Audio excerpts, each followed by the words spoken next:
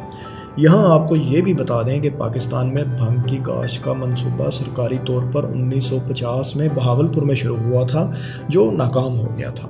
بھنگ سے ایک ریشہ حاصل کر کے اسے دھاگے کی شکل دی جاتی ہے جو پینٹس میں استعمال ہوتا ہے۔ بھنگ کے پودے کی کمزور سی لکڑی بھی کافی فائدہ مند ہے، جبکہ اس پودے میں فائبر کی بھی بڑی مقدار پائی جاتی ہے۔ اب بات ہو جائے زعفران کی۔ زعفران ایک نہایت اہم جڑی بوٹی اور قیمتی